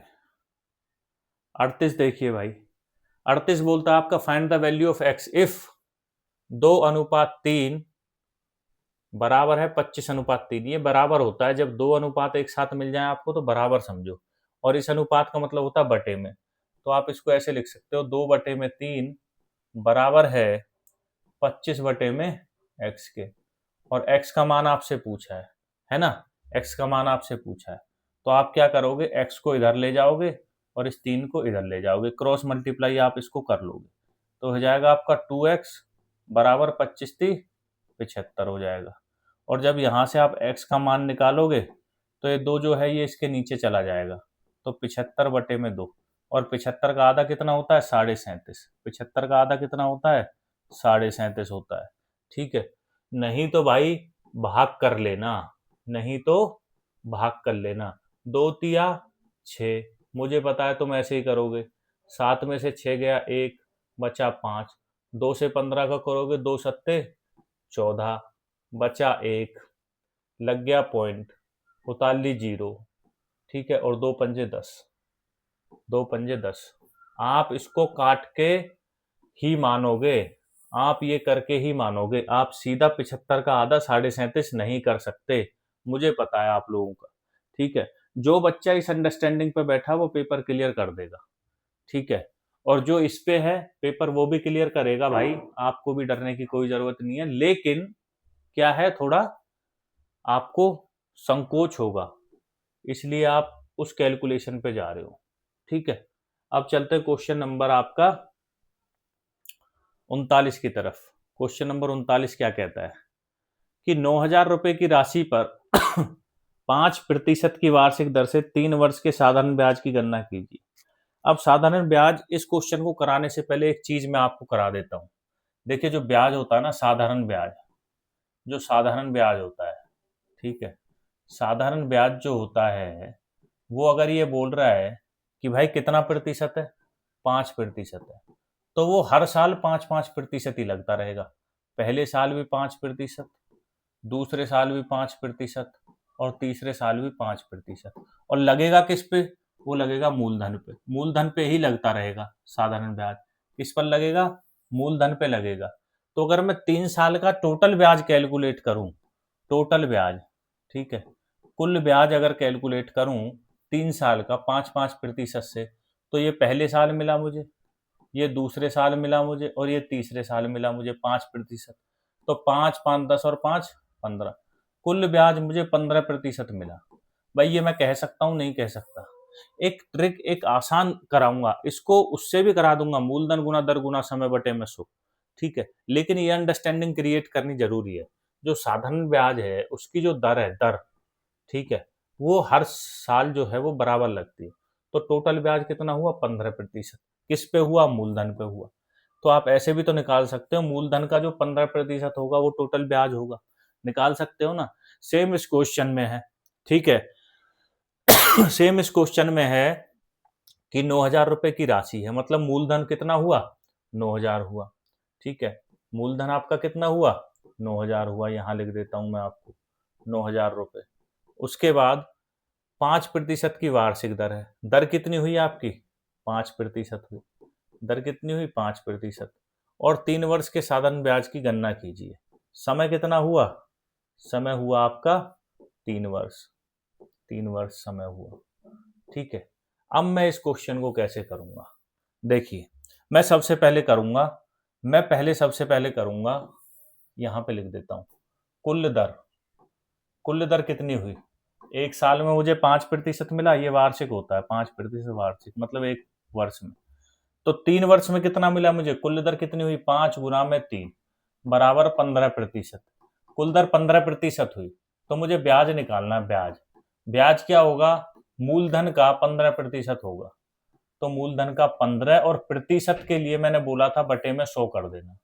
तो 2 जीरो से 2 जीरो, 15 निम्मा कितने होते हैं? 135, और जीरो की जीरो, 1350 रुपए इसका आंसर आ जाएगा। ठीक है भाइयों, लेकिन आपको संतुष्टि नहीं मिलेगी। किससे मिलेगी संतुष्टि? किससे मिलेगी आपको? मैं बता देता हूं। आपको संतुष्टि मिलेगी ब्याज बराबर मूलधन गुना दर गुना समय और बटे में 100। इससे भी आप कर सकते हो भाइयों। मूलधन कितना है? 9,000 रुपए। दर कितनी है? 5%। समय कितना है? 3, और बटे में क्या है? 100। ये 100% के लिए ही होता है यहाँ पे। ठीक है, तो 2 जीरो से 2 जीरो कट जाएगी। फिर आप क्या करोगे? 5 तिया 15, 15 निम्मा 135, 1350 रुपये जो है इसका आंसर आ गया, साधारण ब्याज आ गया। ठीक है, तो भाई ऐसे कर लेना, कोई दिक्कत नहीं है, लेकिन मेरा काम है आप लोगों को समझाना। ठीक है, चलते हैं नेक्स्ट क्वेश्चन पे। क्वेश्चन नंबर आ जाता है आपका 40। क्वेश्चन नंबर 40 देख लेते हैं। ठीक है, क्वेश्चन नंबर 40 देखिए भाइयों। क्वेश्चन नंबर 40 क्या बोलता है? क्वेश्चन नंबर 40 है कि एक आदमी और उसका बेटा एक आदमी है और उसका बेटा मिलकर किसी काम को 8 दिनों में पूरा करते हैं। यदि आदमी अकेला उस काम को करे तो वो 12 दिन में कर सकता है। ठीक है, तो बताइए बेटा अकेला उस कार्य को कितने दिनों में पूरा करेगा? इसको मैं ट्री मेथड से कराऊंगा आपको। किससे कराऊंगा? Tree method. ठीक है, ट्री मेथड बहुत ही अच्छा मेथड है। ये अगर आपने पकड़ लिया ना, तो आप भाई साहब वर्क, टाइम एंड वर्क, इसको, ठीक है, इन चैप्टरों को, कई ऐसे चैप्टर हैं जिनको आप उड़ा दोगे। अब मैं आपको करा देता हूं। कैसे कराता हूं मैं? सबसे पहले यहां जो है ये बना लो ट्री, इसको बोलते हैं ट्री। यहाँ पे आप रख लो एक व्यक्ति को, यहाँ पे रख लो दूसरे व्यक्ति को, और यहाँ पे रख लो टोटल, यहाँ पे क्या रख लो टोटल, और यहाँ पे रख लो क्षमता। क्षमता मतलब एफिशिएंसी। ठीक है, अब मैं आपको बताता हूँ कैसे। देखिए यहाँ पे है एक आदमी है, मैं इसको फादर प्लस में सन लिख सकता हूँ, और यहाँ पे सिर्फ सन काम कर रहा है। तो फादर प्लस सन जो है, और जो सन है, ठीक है, जो फादर है, सॉरी फादर। अब देखिए जो फादर और सन है ये एक काम को कर रहे हैं 8 दिनों में, और जो फादर है अकेला उस काम को कर रहा है 12 दिन में। अब दोनों का एलसीएम ले लो, 12 और 8 का, दोनों का एलसीएम लोगे 24 आएगा। तो कुल काम हो गया 24। ये क्या हो गया? कुल काम हो गया। कि कुल काम भाई साहब 24 थे। 24 कामों को करने के लिए उसका फादर और सन जो है, पिता और पुत्र 8 दिन में करते हैं, तो वो एक दिन में कितना काम करेंगे? 8 तिया 24, 3 काम करेंगे। कितने काम करेंगे? 3 काम। लेकिन बाप 12 दिन में काम कर रहा है, 24 कारों को करेगा, तो एक दिन में कितने काम करेगा? 2 काम। ठीक है, ये आ गई इनकी क्षमता। ये क्या आ गई? क्षमता। अब देखिए एक दिन का काम आ गया है, तो पिता और पुत्र 3 काम कर रहे हैं एक दिन में, और पिता 2 काम कर रहा है एक दिन में। तो अगर मैं पुत्र की पूछूं सन की, तो सन कितना काम करेगा एक दिन में? सन एक दिन में 1 काम करेगा, है ना, एक दिन में 1 काम करेगा। टोटल काम कितने? 24 काम। हर दिन एक एक काम करेगा, तो कितने दिनों तक काम को पूरा कर देगा? 24 दिनों तक। कितने दिनों तक? 24 दिनों में काम पूरा करेगा। कैसे करेगा? अब यहाँ पे लिख लेते हैं। ठीक है, बेटा कितने में करेगा? कुल काम और बटे में उसकी क्षमता, है ना। अब कुल काम कितना है? 24 है, और उसकी क्षमता कितनी है? 1। तो कितने दिनों में करेगा? 24 दिनों में। कितने दिनों में? 24 दिनों में करेगा। ये मैं आपको एक्सप्लेन कर रहा हूँ, वरना 1 सेकंड वाला कंसेप्ट है। ठीक है, 1 सेकंड वाला कैसे है? मैं लिखूंगा यहाँ 12 8 फादर सन फादर 24, 12 दूनी 24। यहाँ पे आप ऐसे कर सकते हो, ये 8 है और ये 12 है। ठीक है, गलत हो गया। ये 8 तिया 24 और 12 दूनी 24। अब सन कितना करेगा? 3 घटा 2 1। 24 को 1 से भाग करो, 24 दिन। ऐसे होगा ये क्वेश्चन। ठीक है, सेकंडों में हो जाते हैं ऐसे क्वेश्चन। चलते क्वेश्चन नंबर 41 पे। क्वेश्चन नंबर 41 क्या बोलता है भाई? देखिए 705 का स्क्वायर माइनस 703 का मान ज्ञात कीजिए। ठीक है, तो ये मुझे दिख रहा है a माइनस बी का होल स्क्वायर बन रहा है, A square minus B square. ये फॉर्मूला आपने पढ़ा होगा, a plus B into A minus B, पढ़ा है ना, वही फॉर्मूला है। a क्या है यहाँ? 705 है, b क्या है? 703। तो मैं इसको लिख सकता हूँ 705 जमा में 703, है ना, और 705 माइनस में 703। एक बार जमा कर दिया, एक बार घटा दिया। 705 और 703 को जोड़ोगे तो 700 700 1400, और 5 और 3 8, तो 1408 हो गया। ठीक है, और गुना में 705 में से 703 गए तो 2। अब इनकी गुना भी कैसे करनी है? 1408 है, तो 1400 दूनी 2800, और 8 दूनी 16, 2816। ठीक है, ऑप्शन नंबर सी करेक्ट हो जाएगा। ठीक है, अब बच्चे नालायक इसकी भी गुना करने लगेंगे, 705 का वर्ग निकालने लगेंगे कि 705 गुना में 705। ऐसे भी मिलेंगे आपको बच्चे, इसका वर्ग निकालेंगे, फिर इसका वर्ग निकालेंगे। ठीक है, उसी में पूरा टाइम लगा देंगे, फिर बोलेंगे पेपर ही पूरा नहीं हुआ हमारा, और फिर इन दोनों को नालायक घटाएंगे। ठीक है, तो भाई थोड़ा दिमाग का प्रयोग करो। A square minus B square का जो फॉर्मूला है वो a plus B into A minus B होता है, और इसलिए जो है हम यहाँ पे a प्लस बी कर दिया, a माइनस बी कर दिया। जोड़ने का भी तरीका है, 705 703। तो आप ऐसे मत जोड़ने लगना, और जोड़ो तो जोड़ लेना भाई। 5 और 3 8, 0 की 0, 7 दूनी 14। सीधा जोड़ो 700 700 1400, 5 और 3 8। ठीक है, चलते हैं नेक्स्ट क्वेश्चन की तरफ। Question number 42। क्वेश्चन नंबर 42 देखो, एक संख्या को उसी संख्या के दुगने में जोड़ने पर 333 प्राप्त होता है, वह संख्या क्या है? एक संख्या है a और उसमें उसका दुगना जोड़ दिया 2a, तो हो गया 333। तो a को बताना है। तो 3a की वैल्यू कितनी हुई, 333 हुआ। ठीक है, तो a की वैल्यू कितनी हो जाएगी, 333 भाग में 3। 300 जब 333 को काटोगे, 3 एकम 3, 3 एकम 3, 3 एकम 3, 111 क्या है इसका सही आंसर हो जाएगा। ऑप्शन 2 जो है इसका सही आंसर हो जाएगा। ठीक है भाई, ये संख्या ही पूछी थी, संख्या हमने a मान रखी थी। क्लियर है। अब चलते हैं क्वेश्चन नंबर 43 पे। क्वेश्चन नंबर 43 क्या बोलता है, त्रिभुज के सभी आंतरिक कोणों का योग कितना होता है। त्रिभुज के सभी आंतरिक कोणों का योग 180 होता है भाई। क्या होता है, 180 होता है त्रिभुज के तीनों कोणों का योग। ठीक है, त्रिभुज है कोई भी आप त्रिभुज बना लोगे, ठीक है, ये समबाहु त्रिभुज है, इसके कितना आ जाएगा 60 60 60। कितना आता है आंतरिक कोणों का योग, 180 ही आएगा। कितना आएगा, 180 ही आएगा। ठीक है, नेक्स्ट चलते हैं। इसके पीछे भी लॉजिक है 180 क्यों आता है, लेकिन समय कम है, वो मैं आपको अभी जो है जब क्लास कराऊंगा उसमें कराऊंगा। अब क्वेश्चन नंबर आ जाता है, एक समकोण त्रिभुज एबीसी में जिसका कोण सी पर समकोण है। ठीक है, तो मैं इसको ऐसे लिख सकता हूँ, ये समकोण है, ये ए है, ये बी है, ये सी है, सी पे समकोण बना दिया। अब बोल रहा है ए बी 41 है, ये 41 है, ठीक है, सेंटीमीटर है, और बी सी 40 सेंटीमीटर है। तो ए सी पूछा है, ये पूछा है ये साइड कितनी होगी। तो भाई साहब मेरा जैसा बच्चा सीधा बोल देगा 9 सेंटीमीटर होगी। क्या होगी, 9 सेंटीमीटर। ऑप्शन 3 करेक्ट हो जाएगा। देखते ही लगा दूंगा मैं इसको। क्यों लगा दूंगा देखते ही, मुझे पता है ट्रिपलेट है 9 40 41। क्या है 9 40 41, ट्रिपलेट है। क्या है, आपका समकोण त्रिभुज की भुजाएं हैं 9 40 41। तो 40 41 दे दिया तो 9 लंब होगा। नहीं तो आप इसको कैसे कर सकते हो, नहीं तो आप इसको कैसे कर सकते हो, ये आपका क्या हो गया, लंब हो गया, है ना। लंब हमें निकालना है। ये क्या हो गया आपका, कर्ण हो गया, और ये आपका क्या हो गया, आधार हो गया।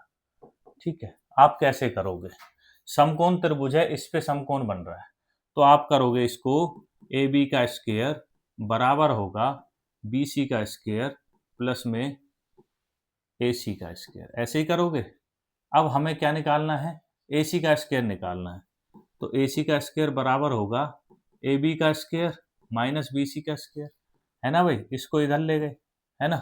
अब देखिए ए सी का स्क्वायर बराबर होगा ए बी का स्क्वायर। ए बी कितना है 41, 41 का स्क्वायर माइनस बी सी कितना है 40 का स्क्वायर, है ना। तो ए सी का स्क्वायर कितना हो जाएगा, अब यही बन गया ए स्क्वायर माइनस बी स्क्वायर। तो आप लिखोगे 41 plus 40 A plus B into A minus B, मतलब 41 माइनस 40। ठीक है भाई। अब क्या लिखोगे, ए सी का स्क्वायर बराबर 41 और 40 कितना हो गया 81। तो ए सी कितना हो जाएगा 81 का वर्गमूल। कितना होगा 81 का वर्गमूल 9। ठीक है, आप इतना लंबी कैलकुलेशन करना चाहते हो तो कर सकते हो, नहीं तो आप ऐसे भी ट्रिपलेट से सीधा कर लोगे। ठीक है, जैसे ट्रिपलेट क्या क्या होते हैं, 3 4 5, ये ट्रिपलेट होते हैं। एक जो समकोण त्रिभुज होता है उसका आधार या फिर लंब में से इन दोनों में से एक चीज होगा और ये कर्ण होगा। ठीक है, 6 8 10, 7 24 21, 7 24 25। ठीक है, ये सारी चीजें जो है आप ट्रिपलेट जो है इनके याद कर सकते हो। चलते हैं नेक्स्ट क्वेश्चन की तरफ। नेक्स्ट क्वेश्चन है आपका 45। क्वेश्चन नंबर 45, एक समचतुर्भुज, एक समांतर चतुर्भुज की एक भुजा 8 सेंटीमीटर है। ठीक है, समांतर चतुर्भुज है, एक पैरेललोग्राम है, समांतर चतुर्भुज है, और संगत ऊंचाई उसकी 5.5 सेंटीमीटर है। समांतर चतुर्भुज का क्षेत्रफल ज्ञात करना है। ठीक है, सबसे पहले हमें पता होना चाहिए समांतर चतुर्भुज है क्या। ये आपका समांतर चतुर्भुज है। ठीक है, इसकी जो भुजाएं हैं ये है आपकी 8 सेंटीमीटर, और ये जो ऊंचाई दी हुई है ये है 5.5 सेंटीमीटर। ठीक है, तो इसका जो क्षेत्रफल होता है, जो समांतर चतुर्भुज का क्षेत्रफल होता है वो होता है आपका भुजा गुना में संगत ऊंचाई, बेस। अब ये बेस जो है ये भी कितना होगा, ये भी 8 सेंटीमीटर होगा, है ना। तो आधार गुना में ऊंचाई, आधार गुना में ऊंचाई या लंब, तो आधार कितना है आपका 8 और लंब कितना है 5.5। ठीक है, अब गुना कर दो, 8 पंजे 40, जीरो हासिल लगा 4, 8 पंजे 40 और 4 44, पॉइंट यहाँ लग जाएगा। तो इतना सेंटीमीटर स्क्वायर, ठीक है, वर्ग सेंटीमीटर, 44 वर्ग सेंटीमीटर जो है इसका आंसर आ जाएगा भाई। क्लियर है? ये था आपका क्वेश्चन नंबर 45। क्वेश्चन नंबर 46 पे चलते हैं। क्वेश्चन नंबर 46 क्या बोलता है? रीजनिंग के क्वेश्चन आ गए अभी आपके। रीजनिंग का क्वेश्चन नंबर 46 कि भाई CHMR और यहाँ क्या आएगा क्वेश्चन मार्क में। तो C किस पे बैठा हुआ है? 3 पे, H 8 पे, ये 13 पे, ये 18 पे। ठीक है, और यहाँ बताना है क्या होगा। अब देखो 3 8 प्लस 5 किया, प्लस 5 किया, प्लस 5 किया, और यहाँ भी क्या होगा प्लस 5, प्लस 5 का मतलब क्या हो जाएगा 18 5 23, और 23 पे क्या होता है W होता है, तो W आंसर आ जाएगा आपका, ऑप्शन ए करेक्ट हो जाएगा। ठीक है भाई, ऐसे करने हैं इन क्वेश्चनों को, रीजनिंग के क्वेश्चनों को ऐसा करना। जो नंबरिंग है A to Z, ठीक है, 1 से लेके 26 तक याद कर लेना। इजोटी से भी आप इसको याद कर सकते हो। ठीक है, इजोटी, इजोटी, इजोटी E 5 पे आता है, J 10 पे आता है, ये 15 पे आता है, ये 20 पे आता है, और ये 25 पे। एक शॉर्ट फॉर्म है जिसको हम बोलते हैं इजोटी। इजोटी E 5, J 10, O 15, T 20 और Y 25। ठीक है, इससे आइडिया लग जाता है आपको। चलते हैं नेक्स्ट क्वेश्चन पे। Question number 47। क्वेश्चन नंबर 47 को एक बार देखिए भाई। क्वेश्चन नंबर 47 बोलता है, पिक्चर को हमने लिख दिया रेड टिप, अबॉलिश को ये लिख दिया, तो स्टेशन को क्या लिखें। अभी आप गौर से जब देखोगे इन दोनों को, तो ये एक दूसरे की मिरर इमेज है। मिरर इमेज कैसे? अगर यहाँ पे मैं मिरर लगा दूं, ठीक है, तो ये जो है P सबसे लास्ट में पहुंच गया, फिर I आ गया, फिर T आ गया, देखते रहो, फिर C आ गया, फिर H आ गया, फिर E आ गया, फिर R आ गया। मतलब जो सबसे पहले वो सबसे लास्ट में पहुंच गया, जो सबसे लास्ट में वो सबसे पहले पहुंच गया। यहाँ पे आप देखोगे A जो है सबसे लास्ट में पहुंच गया, उसके बाद B जो है फिर उसके बाद पहुंच गया, फिर O जो है फिर पहुंच गया, फिर L आ गया, ठीक है, फिर I आ गया, फिर आपका S आ गया, और फिर आपका H आ गया। ठीक है, तो सभी में यही कंसेप्ट है। तो पहला लेटर कहाँ पहुंच रहा है? सबसे लास्ट में, तो सबसे लास्ट में पहुंचेगा, सबसे लास्ट में S आ गया। अब इसको उल्टा लिख दो, STATION, ऐसे लिख सकते हो। अब देख लो यहाँ पे स्टेशन उल्टा कहाँ लिखा हुआ है, ये लिखा हुआ ऑप्शन सी में, STATION, ऑप्शन 3 करेक्ट हो जाएगा। तो क्वेश्चनों को पहचानना है भाई, इसको सिर्फ उल्टा करके लिख दिया और हमसे पूछ लिया है। ठीक है, तो क्वेश्चन हमने पहचान लिया और पहचानने के बाद हमने उसको उड़ा दिया। क्वेश्चन नंबर 48 को देखिए। 48 बोलता है, निम्नलिखित शब्दों को अंग्रेजी शब्दकोश के क्रम में व्यवस्थित कीजिए, तो कौन सा शब्द अंत में आएगा। अब लास्ट वाला पूछा है, तो मैं आपको देखिए, सभी जो हैं वो M से शुरू हो रहे हैं, M को तो काट दो।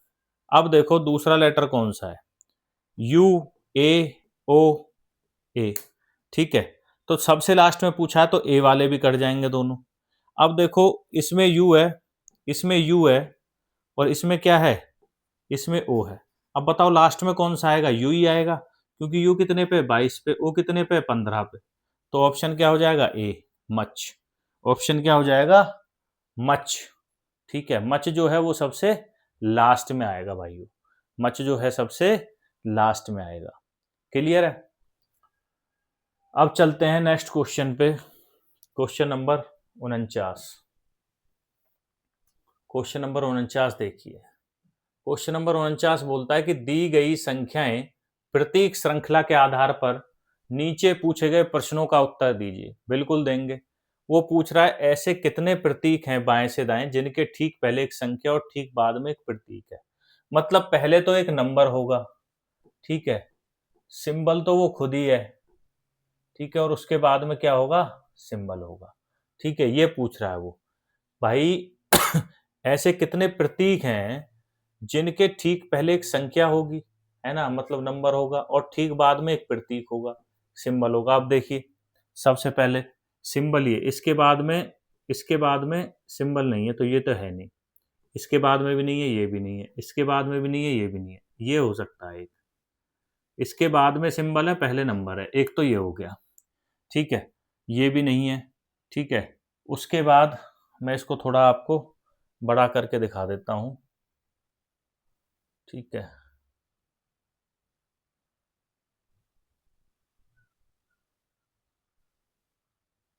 देखिए एक तो हो गया आपका ये, एक तो हो गया आपका ये, ठीक है, ये भी नहीं है, ये भी नहीं है, ये भी नहीं है, ये भी नहीं है। अब यहाँ पे देख लीजिए, एक आपका बन जाएगा ये, दूसरा ये हो गया, इसके पहले नंबर है, बाद में सिंबल है, ठीक है, ये भी नहीं होगा, ठीक है। एक बन जाएगा आपका ये, पहले नंबर है, बाद में सिंबल है, ये भी नहीं होगा, ये भी नहीं होगा। तो कितने हो गए, एक, दो और तीन, ऐसी संख्याएं कितनी हैं, तीन। ऑप्शन बी जो है वो करेक्ट हो जाएगा दोस्तों, ऑप्शन बी यहाँ पे करेक्ट हो जाएगा, ठीक है। चलते हैं क्वेश्चन नंबर 50 की तरफ। आज के सेशन का लास्ट क्वेश्चन है, इंपॉर्टेंट क्वेश्चन है, देख लेते हैं क्या बोलता है क्वेश्चन नंबर 50। क्वेश्चन नंबर 50 बोलता है कि उस विकल्प का चयन करें जो पांचवें अक्षर समूह से उसी प्रकार संबंधित है जिस प्रकार चौथा समूह, जिस प्रकार, एक मिनट दोबारा पढ़ लेते हैं। उस विकल्प का चयन करें जो पांचवें अक्षर समूह से उसी प्रकार संबंधित है जिस प्रकार चौथा अक्षर समूह तीसरे अक्षर समूह से संबंधित है और दूसरा अक्षर समूह पहले अक्षर समूह से संबंधित है। मतलब जो ये है वो इससे संबंधित है, जो ये है वो इससे संबंधित है, ऐसे ही बताओ ये जो है वो इससे संबंधित इसी प्रकार से होना चाहिए, ठीक है। तो इसको भी हम बड़ा करके एक बार देख लेते हैं, इसको भी बड़ा करके हम देख लेते हैं भाई, ठीक है। हाँ जी, अब देखिए, अगर आप जाओगे आर से एस पे, कितना बढ़ रहा है, एक। ए से बी पे जाओगे तो कितना बढ़ रहा है, एक। सी से डी पे जाओगे तो एक, ई से एफ पे जाओगे तो एक, अगला अगला लेटर है ना। अब यहाँ पे देखोगे बी, बी सी, ठीक है, A B, D E, G H, E F, R S. तो यहाँ पे भी ऐसे ही होगा, एल के अगला वर्ड आएगा तो एम, एल, एल के बाद क्या आएगा, एम आएगा, है ना। उसके बाद आई के बाद जे आएगा, जी के बाद एच आएगा, एच के बाद आई आएगा और टी के बाद वी आएगा, टी के बाद यू आएगा, ठीक है। तो ये M J H I U, अब देख लीजिए M J H I U, option B में, ऑप्शन बी यहाँ पे करेक्ट हो जाएगा दोस्तों, ठीक है भाइयों। ये था आज का जो है आपका अग्निवीर का मॉडल पेपर नंबर 2। बहुत जबरदस्त क्वेश्चन जो है वो हमने यहाँ पे करा दिए, एक से एक जबरदस्त क्वेश्चन थे। ऐसे ही जो मॉक टेस्ट है उनको देखने के लिए आप चैनल को लाइक करें, सब्सक्राइब करें। आपकी तैयारी जो है वो बहुत अच्छे तरीके से यहाँ पे कराई जाएगी, एक एक क्वेश्चन को ऐसे बिल्कुल बेसिक से हल किया जाएगा। अगर आपको किसी क्वेश्चन को समझने में कोई प्रॉब्लम आ रही है या फिर जैसे मैंने शॉर्ट तरीके से कराया है तो आपको किसी तरह की दिक्कत है तो हम लॉन्ग तरीके से भी उसको करा सकते हैं। सिर्फ आपको कमेंट बॉक्स में कमेंट डालना है, उसकी शॉर्ट जो है वो हम अपलोड कर देंगे आपके लिए। तो आप इस चीज से बिल्कुल बेचिंता रहिए, बस जुड़े रहिए सिलेक्शन पक्का यूट्यूब चैनल से और अपना सिलेक्शन जो है वो पक्का करिए हमारे साथ, हमारी साथ जो है अपनी तैयारी को और अच्छे से करिए। तो मिलते हैं नेक्स्ट वीडियो में, तब तक के लिए धन्यवाद।